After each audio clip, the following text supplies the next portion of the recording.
Hello and welcome to another episode from the Real Talk and Revenue podcast. We have myself, Francesca, the accountant, and we have Jordan, the therapist, and we bring real powerful conversations around building revenue, building confidence, how the mindset works, all different discussions around to help others in business and in their personal life. So listen in, let us know what you think, ask questions along the way, and we'll be sure to answer them.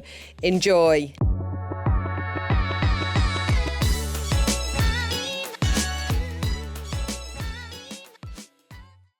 We're just talking about families working in business. I see it a lot though. A lot fall out. Yeah. I hear it. Obviously, I don't know these people. And I think, how's that happened? I can't get my head around that. People always say, don't work with friends or family. Yeah. What do you think about that? I kind of do agree to a certain extent. I don't know. I do agree because I just feel like, especially if it's a partner, if you live with someone, then you're working with someone, there's absolutely no time apart, is there? Yeah. And I think it is healthy to have different parts of you that you connect with and interact with. I think it's like we said before, your partner doesn't provide everything for you, and I think that can be a common misconception nowadays that you need everything from your partner. They need to be able to fulfill your every need, and that's not really how relationships work, generally speaking. That's a romanticized version of love that's been from the Disney films and Disney and stuff.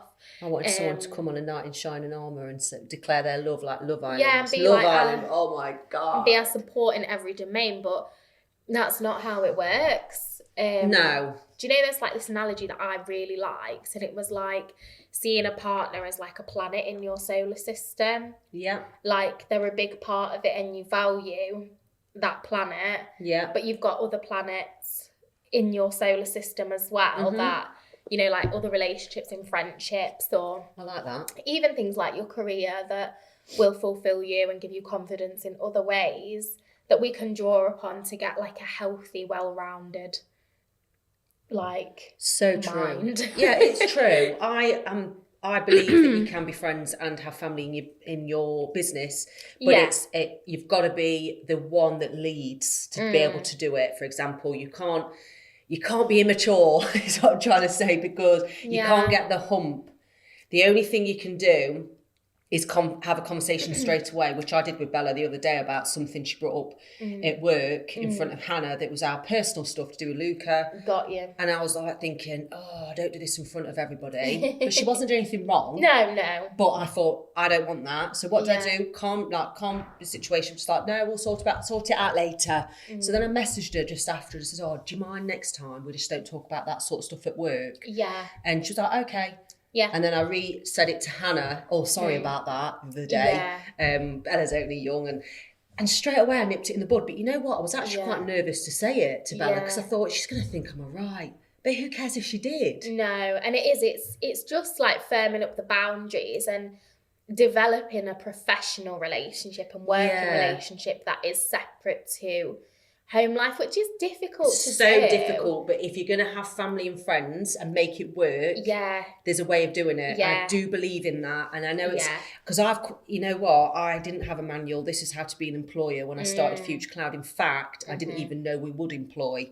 I liked the idea of it, and that was on my vision, but I still didn't go, right, I'm definitely going to set up a business and I'm definitely going to employ. Them two didn't mix. It was setting up the business. And then I thought, wonder what it would be like to employ. And then it'd be oh no, I need to employ because we've got the work in. And yeah. So I had no manual, and it's hardest job in the world. Yeah, very absolutely. Lonely. It's really difficult to get it right. You can't please everybody. Yeah. But family's a difficult one. I see it. I've got clients that've got brothers, sisters. Obviously, I've got my sister in the business. Yeah. And it works. You do see as well, partners launching a business, husband and wife or whatever, running businesses together and really successful businesses that are thriving. But Yeah, I think it's just forging the boundaries and, like gaining a good mutual respect and understanding of like how work operates and how home operates. And I think, so like with Steve, if I want something direct and an answer direct or a bit rough around the edges and a good shake, I go to Steve. If I want a bit of a softer approach, I'd probably come to you. I'd go to June, I'd Claudia, you know. But they're still within the business. It's okay to say to somebody within your business, oh, I'm having a bit of trouble with this. Can you just help me out? And they feel so good for giving an approach. They do. And also for you being able to bring them into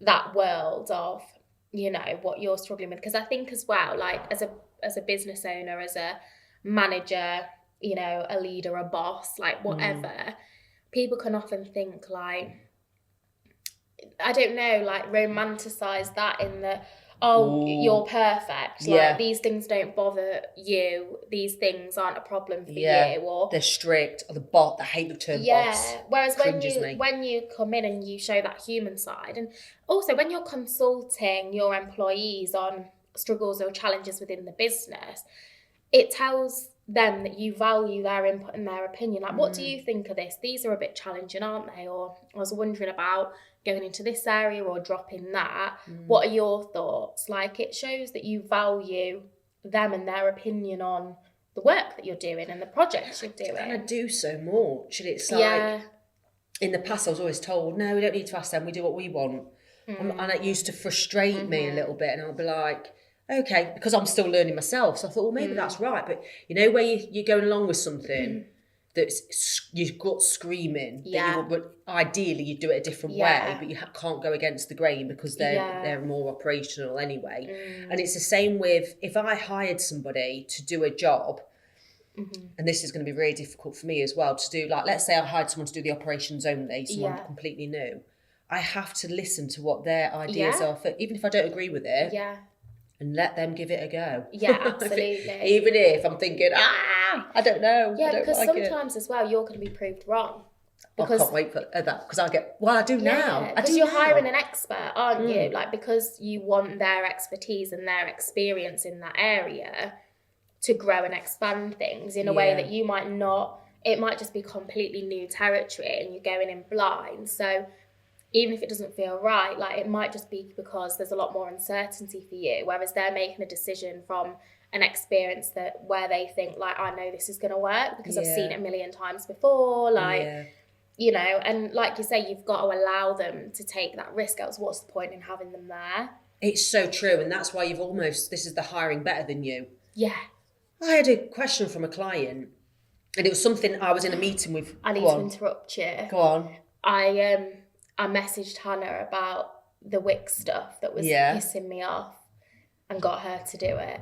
Oh, you did in the end? Yeah, because I just thought, I spent about 3 hours and I thought, this is a fucking waste of my time. So I said to her, oh my God, this is sinking in. It's painful, isn't it? It is, and I just thought,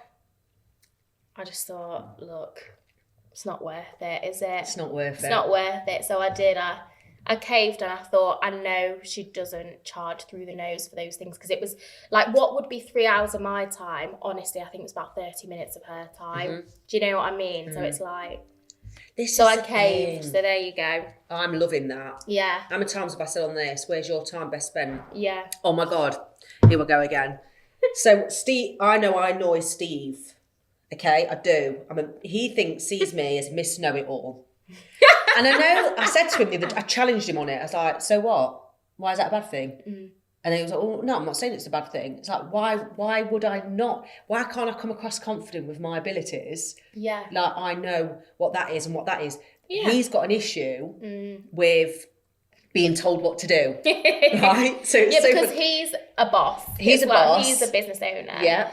A lot of us do go into business because we get fed up of being told what to do, but not just that, like you said, told what to do, and it just doesn't feel good for us. It's not in alignment with our values, but it feels wrong. Yeah, it does. I know. But anyway, yeah. I know, and I respect him for that, holding his own. He's the sort of person that would rather figure everything out, be upset about it, but doesn't show that he's upset, doesn't say, I'm annoyed with that. He'll be in a quieter, bad place. And I can pick up on it. So he writes amazing training plans, okay? Yeah. He's sold thousands of pounds worth, which is amazing. I'm so proud of him for doing that. Yeah. But what makes me laugh is he isn't a good writer or reader. If I'm really honest, he's not. That's not his speciality.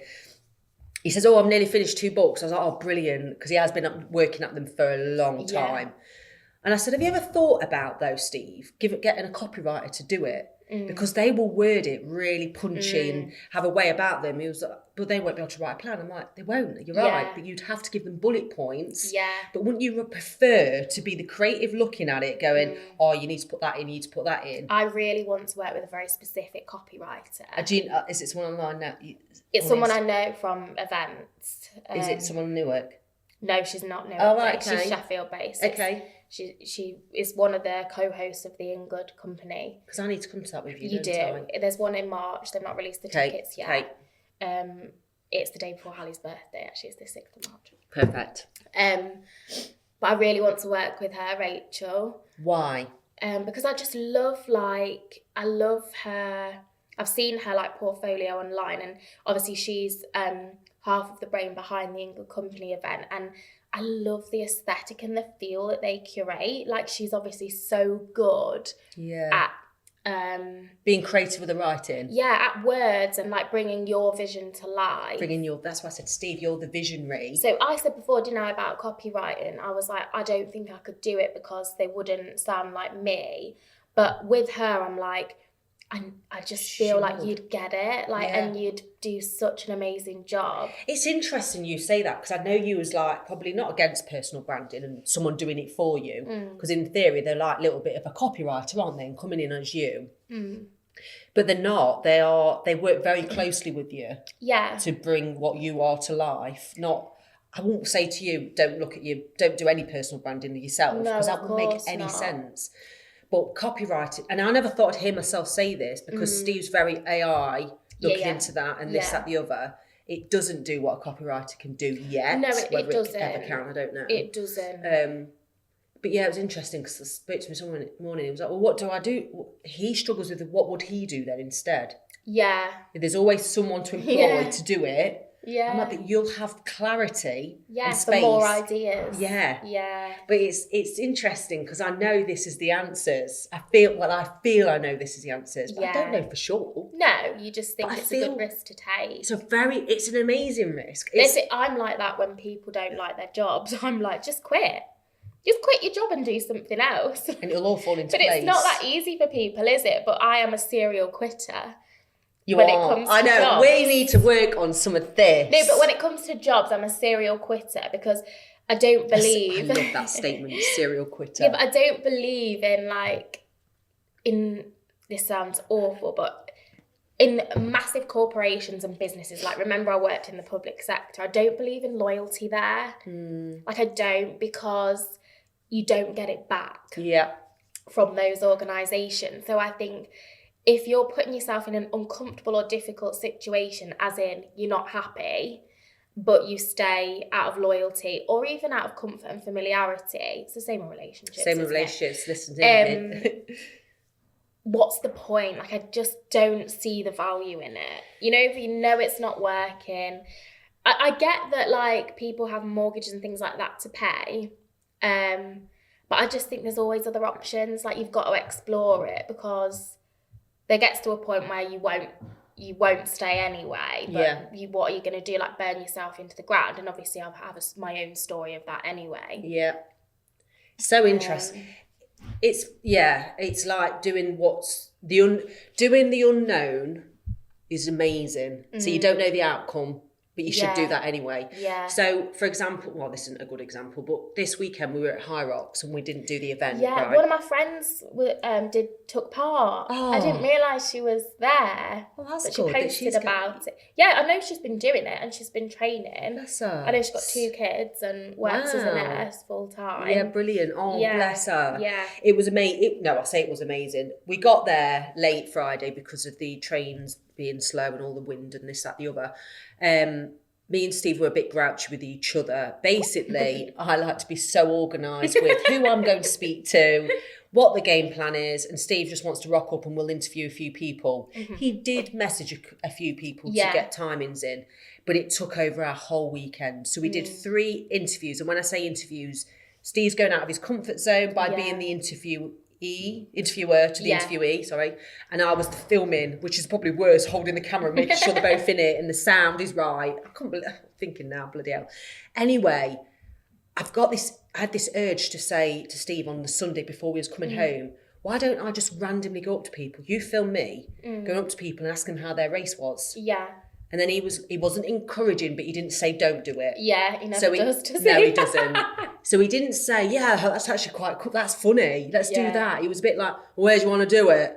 And then, well, where are we going then? And we'll do it. So he was very like, probably thinking, I won't do that. Yeah, yeah. And I could feel my anxiety, getting all overexcited. Oh my God, am I doing this? Then I went, no, I'm not going to bother then. And he was like, well, let's just go in the other bit then. So I was like, right, we'll walk in the other bits. And my adrenaline was getting higher and higher. And I was thinking, well, what am I going to say? But as soon as he said, well, he didn't help me. He didn't say, well, say this, say that. So I was like, hello, I'm going to start doing interviews. And just went with my anxiety, my high performing on show anxiety. And then all of a sudden people were kind of hovering around us because they wanted to say, and they were like, oh, we follow you on. Oh, we had quite a few, that happened a few times. Yeah, it was really nice. And then I was get this energy. Yeah. That was like, this is exciting. Exciting. Yeah. And what comes out of my mouth though, you know, when I'm overexcited, you can imagine me. How embarrassing. And I was thinking, oh my God, what did I say? And how loud I was because I was so nervous. I'll definitely do it again. Yeah, you just got to embrace that. Like, again, people like to see the human in you, that like, you're excited or you say something a bit silly, like. I know, but I'm an accountant. Going to a fitness industry, saying to Steve, I'm going to get my face behind me. Do you know what I mean? It's like, but that's exactly why I should. Yeah. It's so out there and different for, it's not even my business. Also, it's not, is it? Because you being an accountant is just one part.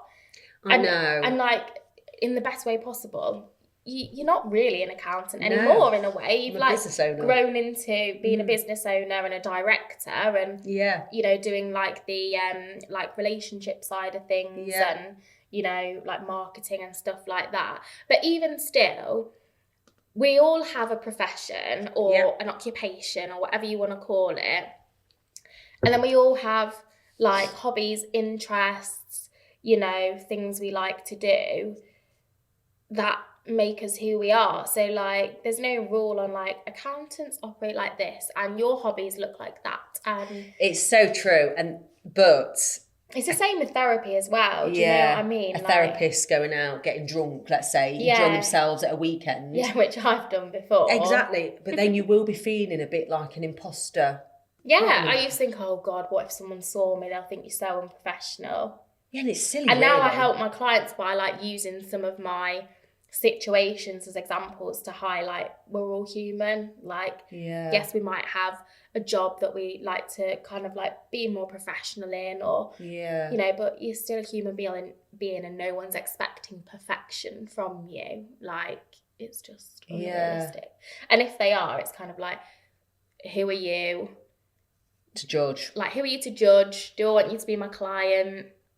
If you're my boss, shall I think about the values of the organisation that I'm in? Like, I don't know, like, bad or good, every experience we have is like nudging us in a different direction, like forward, back, sideways, to help us find the position that we feel most comfortable and like aligned with. Do you know what I mean? The place we belong, not to sound cliche. It's so true, isn't it? But so many of us will ignore it. Yeah. Do you know what I mean? To play it safe as well.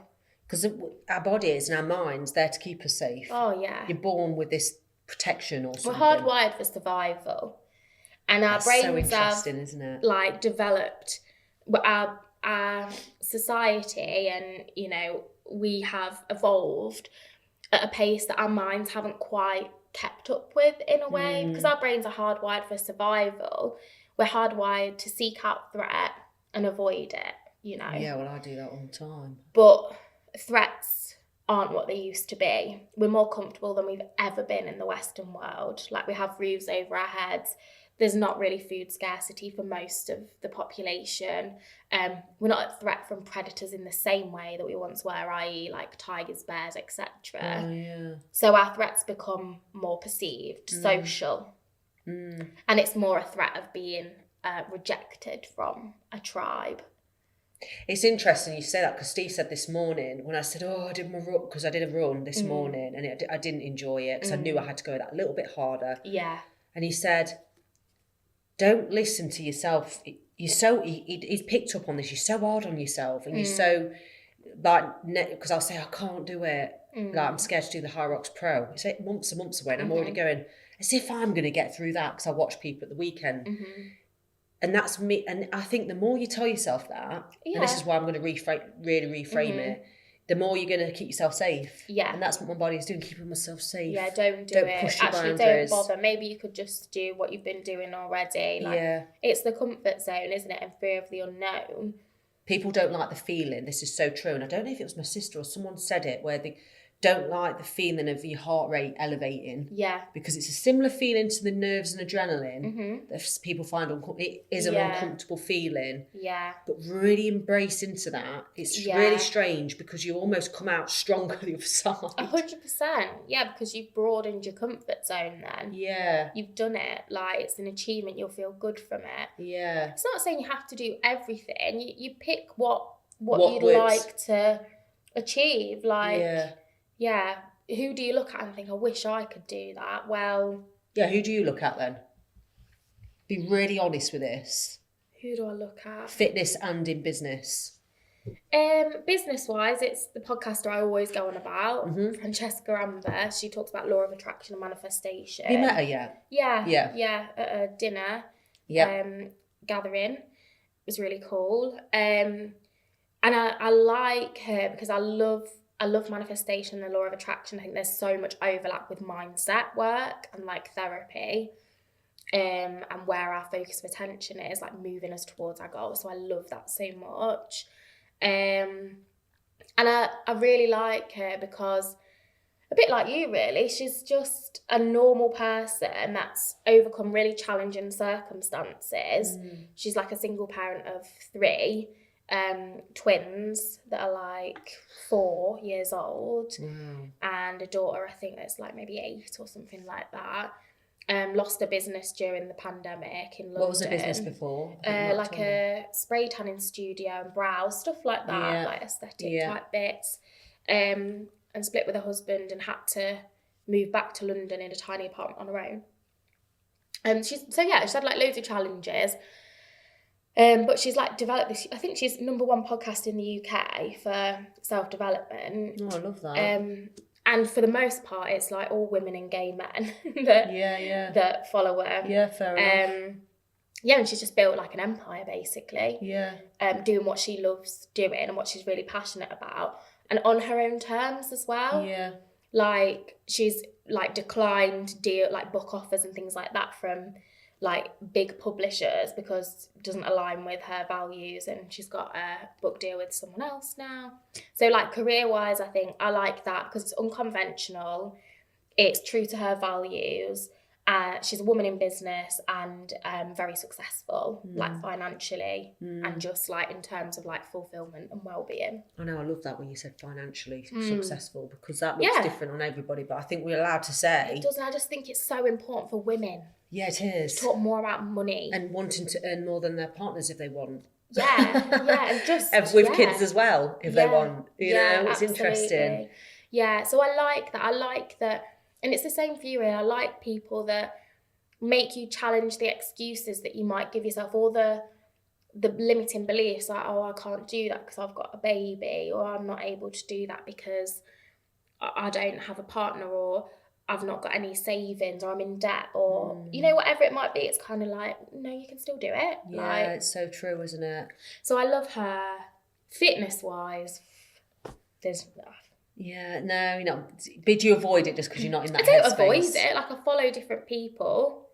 I don't know, but it's not really on my radar as such. Do you know what I mean? Like, maybe if I got into something like yoga or Pilates or higher-ups or whatever it was, I'd be like, oh, I love this person's workouts, and there's a community that follows it. Like, it would just be more in my awareness, wouldn't it? But for now, it's not really there. Not there. What about for you? I always follow people business, either they're older than me, doing well. It's hard on social media because it looks like loads of people are doing well. Yeah. Other accountancy firms, I love looking at what they're doing. I love being ahead. I don't like copycats. Now, when I say that, I talked to Steve about this. Copying. There's a lot of businesses that just copy you. Me and Steve was on about this. There's a gym in Newark that's literally following everything they do. But then I think... It's hard because there's a lot of talk and advice that tells you not to reinvent the wheel. And if someone's successful, like almost follow that blueprint, isn't there? But that does miss out like your unique like edge that you're bringing. What can you offer that's different? It's personal to you. You know, like how do you bring yourself into that? So what you're saying is almost not copy. You see it in marketing all the time, don't you? Where they're like, this is a tried and tested strategy. Like this is a blueprint that works. Like. So it's carbon copies of like another business, another business, another business. Yeah, but just like changing little bits, isn't it, to suit your... And I guess, so there is an argument for that. Yeah. Like, you know it works because you can see it's working. Yeah. So, you know, do you then align your business to more of that offering? Yeah. Or do you just find your niche? Like, I do feel like there's so much more power in finding your niche. Yeah, that's what we're looking into. Yeah, but there might be elements of thinking like, oh, I love what they're doing. And I didn't even know that was a thing. Like, that's amazing. I'd love to bring that into my business. I feel like that's almost a compliment because it's them saying like, that's so cool. I love what you're doing. And I feel like that's different to being like, oh, they're doing that. We best do that then. Oh, 100%. Do you know what I mean? Yeah, like, there is a difference. We'll do that then because then we might get some of their members or... Yeah. There's a difference, isn't 100%. there? There's a woman that I used to follow on LinkedIn before I really branched myself out on LinkedIn. So back in 2018. Her name was Carly Jones. They've done a podcast, Boss Mammies. I love her energy. She founded Kettlebell Kitchen. Okay. Maybe I've told you about her, like with our own coffee chats before this podcast. What I love about her, she's no longer the owner of that, but she's so bold and brave and out there and so real online, quite dramatic online, which is not. Have a look. Yeah, she is great. She's fab. It's her and Kira, sorry. I follow Carly more than Kira. I think it's Kira. They've got a little boy together. Kira's into her, like, so now they've opened up Boom Bay salons. Yeah. And there's one in Manchester and she shared the story of Kettlebell Kitchen and how, and I don't know, even though she What is it? What, like? Kettlebell Kitchen's like your food prep. Yeah. And that sort of thing. Anyway, she then started commenting on some of my LinkedIn stuff and then we ended up following each other on Instagram. Yeah. And I think she liked my videos because it's like I'm a real person and she was out there with her stuff, which was great. And then she shared this whole her stories about how she set up Kettlebell Kitchen for years. They went to body power, the way, how big it got, probably a bit too much of a beast. Yeah. And then investors came in and like something sabotaged and it was a whole big, but I thought, and then she set up something else. And I think she's so brave. I love women that are brave. Yeah. And give things a go, even though I know I'm holding myself back because I'm scared of, like I said this before, I think, not scared of my success, but a little bit of that maybe, scared of like, oh, if I go around saying we can do this, we can do this, we can do this, and then that element of if too many people come at me, can I cope? Can the business cope? Yeah, like what if it all just disappears? Yeah, or it just, something goes wrong. You know when your face is on it? Yeah, but... It's that what if. But this is what you've done since you set the business up. You've had to have done it at every twist and turn. Yeah. So it's just another level. But, like, you will go for it. I know. I will manage it. It's that moment when you go, okay, I'm ready to take that risk. And you're not really that ready, but you're just ready to... step into the anxiety, like it'll come. It's like you're in the contemplative stage, isn't it? Yeah. You're thinking, and then something will push you to just actually make the next step. There's a couple of things I've got in my sights. Do you know what I love a saying? Right? I think I've said it before. It's like your sayings that you lapped onto. Go on. But I've actually not said it in ages. I was saying it loads in my client sessions, but it's like new level, new devil. Yeah, go on then. Oh, well, I love level, it new devil. because we're always striving, aren't we? And we think, well, when I get there, I won't be anxious anymore. I'll be content because I'll have done it.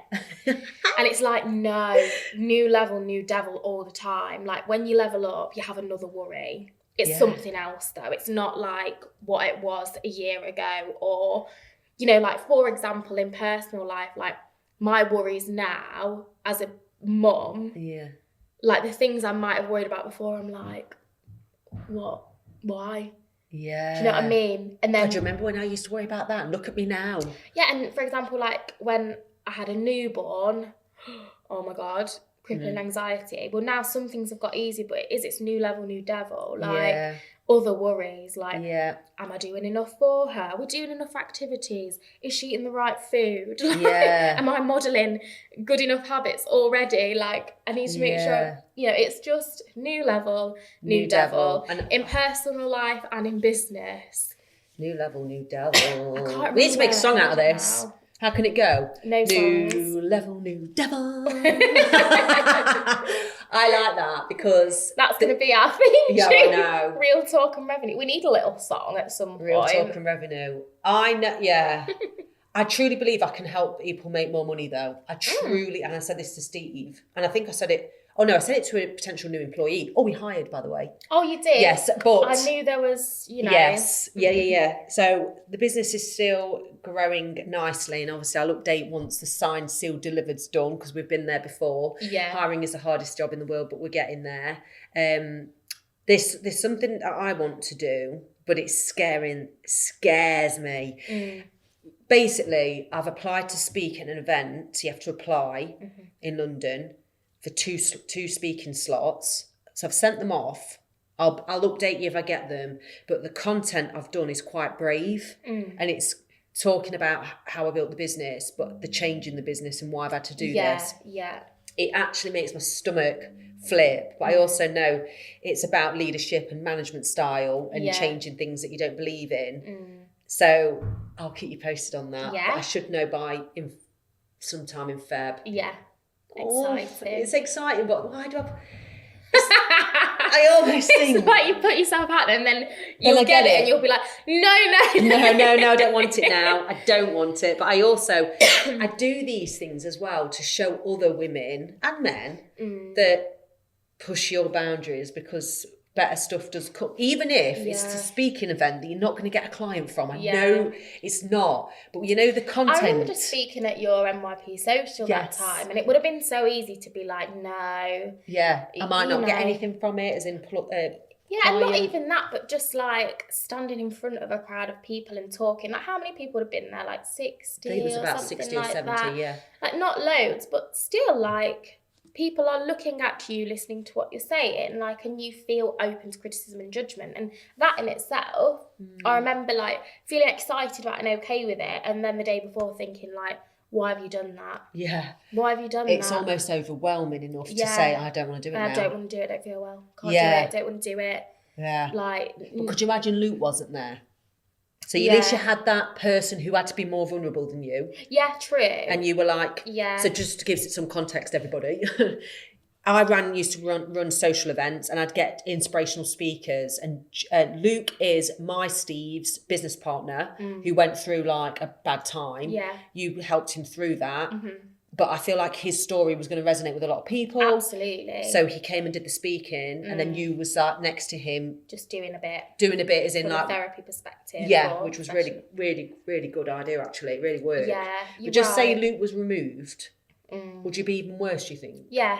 It was quite nice to have him sure. there. Not it's thinking, nice. Yeah, it's nice to have somebody else there, like whether it be a partner or, you know, like somebody to just share the load with, if you like. So it's like all eyes on you. Yeah. And that's what you talk about now in terms of the business. Like it is just you. Yeah, obviously mine's much smaller and tinier scale, but it's just me. Yeah. And so like when you're putting stuff out there, it's hard, isn't it? Because you think, well, Yeah. Yeah. It is hard, and I don't give myself as much credit. I don't like to think about it too much. Sometimes I can be in a meeting, even with the team or anything, and then I get this massive overwhelm, like reality hits. I'm like, they're going to find out that I don't know what's going on here. Yeah. And I'm like, they're my team. Oh my God, they're working for me. I don't know if I like, and now I can do that and I feel all of a sudden uncomfortable. Yeah. I want to leave the room, but I don't. I carry on, and it's a really nice meeting. It's fine. The meeting's never been not fine. Yeah. But why do I do that? So then all of a sudden a reality comes in. Yeah. I'm sat here. What is going? Oh my God, I hired these people. It's a weird feeling, and I think loads of people get it. I get that sometimes. Do you know, I used to get a lot more when I was younger than I do now, which is interesting, but it's more of like a derealisation where all of a sudden you almost feel like a spectator. And yes. Do you know what I mean? And you're like, fuck, like, what is this all? Yeah. Like, and it's a bit of derealisation, like, is this all real? Like, what is all of this? Like, what's going on? And like you say, then you might get this like panic of like, it's all too much, like it's too much. And sometimes it's just the weight of things, whereas it's perspective, isn't it? Like all of a sudden you might think, don't really know the direction of this, or like whatever it might be, or just the weight of things. If I could get away with saying, right guys, I'm going to set up a Christmas do, they all go, and I know they're all going, then I would love to go, I'm not going to be there, you're all right. And then let them just have their fun. Yeah. And then check in the next day. If I could get away with that, I think I would do it. Because I don't feel like, why? That's definitely something internal, as in like, I think that is me personality-wise all over. Like even my own hen do. I could quite easily go, I'll just pop my head round. Right, okay. And then what kind of situations do you feel most at home in? When I'm on my own at home and with Steve, or on just event-wise. Event-wise. Like what do you get excited about? Like doing for fun or? Interestingly, I haven't felt excited about anything for a long time. Yeah. Because I think they are for me, my excitement is, I've linked it to anxiety, so I avoid it. And also, like we said before, what once bought you something, i.e. exercise and high rocks, has become a challenge, task, pressure. Yeah, and it's since high rocks that excitement's disappeared a bit. I get a touch of it. So three weeks ago, I got a bit of like, ooh, and I was like, hold on to it. It will always pass. It does. It will always this too pass. shall pass. It will always pass. Yeah. So interestingly, and I think I've not shared this outwardly, I don't think on here yet, and I think I have told you behind the scenes before, I struggle to get any excitement for anything. That sounds so sad when I say it out loud. It's almost like, because like I say, I'm in an adrenaline but I want to get excited about stuff again. Yeah, but equally you get excitement, but it's like bursts, isn't it? Because you said like you felt excited and adrenaline when you were deciding to interview people. Yes. It was like, oh, let's do it. I'm excited, but oh God, hang on, I'm nervous. So it gets like mixed in. It's too mixed in. So then it's almost like, oh, it's a shame because I wasn't doing the event this weekend. It was hard to go, oh, I can't wait for the weekend because we had things we were going to do that will scare us. That's interesting. And maybe also your excitement and joy has become very attached to achieving and productivity. Yeah. Yeah, which is very common.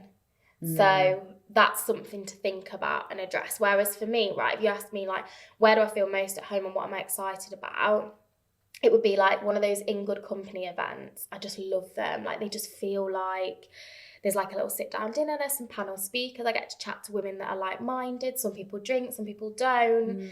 It's just nice. You can just go and be like, there's no pressure. Yeah. I told you about that curry night, that curry day. Yeah. I really... You were anxious going in. I really enjoyed it. Yeah. And again, for me, right, night out, we're going to go, even like going to meet our friends the other weekend in London, I knew it'd be like nice meal, was really looking forward to that. And then I knew it'd be like kind of pub and a few drinks. Not for me. Like, I'll do it because it's connecting with people that I care about, and I had like a couple of drinks, fine. Not exciting for me. Not exciting. Yeah. Excited about the food and trying to think something new and chatting over dinner and stuff. I wouldn't say I was bored. I wasn't bored at the pub because we were like having good conversation and chatting. That was nice. But I would much rather do a brunch date, like tea, coffee, catching up over brunch. Me too. Doing like a cute little activity, like going on a walk, grabbing a coffee. Me. Yeah. Going to like a women's event or trying a new like little class, even if it's like painting or just something like that where I can meet new people and chat. Sober situations, like they are just my vibe, like with women or like-minded people. What about couples? Anything health and wellness. Oh, I don't know. Yeah, that's an interesting. Me and Steve did a The reason I thing. did that was because couples don't tend to do those things together. It's usually like dinner and drinks, isn't it? So me and Steve went to this. I've never done this before as a couple. Went to my friend's New Year's Eve in the afternoon. Yeah. We got there, had some snacks, then went for a walk for an hour and a bit. Yeah. Then got back. They started finishing the dinner off. More snacks, played games. Left about 5. Yeah. And that was perfect. Yeah. But when you hear of that, you think no drink, no alcohol was involved. Yeah. You think, all right, is that what you're doing in their house? And I really enjoyed it. I love things like that. And as I say, when we go to visit our friends like Roxanne and Irvin in London, I love seeing them. Like I love going into the house, and you know, the next day like we'll have breakfast and I like going out for dinner with them, or I'd be more than happy. Like they came to ours and we had curry this weekend just gone. And then woke up and we all sat and had breakfast. Oh, they stayed overnight? Yeah. Yeah. Because they were staying for another family occasion. So I really enjoyed that. I wouldn't say I enjoyed it more than the London thing, because I did enjoy it. I enjoyed spending time with them and I enjoyed hosting. The dinner. But like going to the pub for me or chat over drinks, it's not my vibe because I'm not a drinker. No, when someone starts, not that they do, I'm not on about Roxanne like that. I'm on about when you go out. Was fine. You know, to a wedding and they're slobbering all over you. You know, I've done a sober wedding. Doing a sober wedding is the hardest. Weddings now don't like me. I think, it'd be nice to go in the day and see everyone and chat and like take part and hear it, or sit down, have a dinner and chat with people. Come the evening, I'm like, could take or leave it. Yeah. You should do, now you just get evening guest. You should be able to pick, like, you're just a day guest, then you can go home. Yeah, that would be perfect, wouldn't it? Yeah, because... That'd be perfect. Imagine, right, I need to be home by 7. Yeah. That would be perfect. Oh, it's funny, and it's not like, but that's I know, it, isn't it? It is. That's exactly it. I embrace the granny, though. Yeah, but it's not granny, is it? It's just not. It's life, but living a more sober life. Granny's, I'm getting old. Boring. What else is the stigma? Like, what is it? Granddad. Recluse, introvert. He's such a mum. Yeah. Like on Love Island. Going back to Eck and Sue's Eck and Sue and the other guys, mum and dad. Don't you? No. It's my guilty pleasure because it's so easy watching. Yeah. It's like trash, isn't it? But I like a bit of trash. Yeah, I know. But that's what I mean. Like, being sober is associated with you're a parent, you're getting older, you've got more responsibility. But it's just a choice. Like, I want to hear about more 20-year-olds sober. There's a lot more now. There is a lot more now. When we were younger. And late teens. It's happening. It's happening. Yeah. We just tap into that community and have a little explore of that. Trying to think what else is coming up then, ready for our next week to update everyone. I'll update on the new employee once they are signed, sealed, delivered. About events that we're going to. You could talk more about your retreat that you're doing. Then, I've teased everybody about our plan. Yeah. Okay. So we'll come up with when we're going to share more of that, because that's really exciting, and how we can help the listeners more. Yeah. And I have had some people on LinkedIn like say, oh my God, I love watching it. I've downloaded episode 17. So nice. Yes, it is. And it's like, I wish I could package it all up. I need to have more of a LinkedIn presence so I could be part of the... I know, I don't bother tagging. Well, I thought, I'm not tagging you. You're probably going to get annoyed with it. And I wouldn't get annoyed, but I just wouldn't see half of it. No, and LinkedIn, I've learned, they don't like you tagging if someone's not active. Yeah. It's so weird on there. But... yeah, I'm really excited about what's coming. Same as like the nerves, excitement. I need to embrace my excitement. We'll talk about, I wonder if I'll get any feedback from anybody else feeling a bit like me when they're going through a challenging time with new goals and visions. Yeah. I want to hear that they feel like me in a way, but we can address that more. It is common, and I know it's common because I've felt it and I see it a lot. Good. And like I say, I think half the problem's probably... your enjoyment is tied to productivity and achieving rather than just enjoying something for the sake of it. And I need to know how to do that. It sounds so bizarre. You used to, though. The gym was that. Like, you'd set yourself little goals, but they were just for yourself. It wasn't like competing. I used to feel excited. I remember that excited. Oh, this weekend, me and Steve are just going to do this. Whereas now it's like, oh, we're going to Manchester. Oh, I don't have to compete yet. We're doing them because there's a task attached to everything at the moment. It's not just like... let's go, we'll have dinner, we'll go with the flow. Like, you document quite a lot of it as well. So, you know, sometimes there's an argument for just being, like booking something or deciding on a day, okay, we've got this day, what do you feel like doing today? Let's go and do this or that. Don't record any of it. And then afterwards, you could record how it went, operating like that for a day. I like that advice. We'll leave it on that note. Thank you, as always, for listening, and we'll catch you next week. Yeah, bye.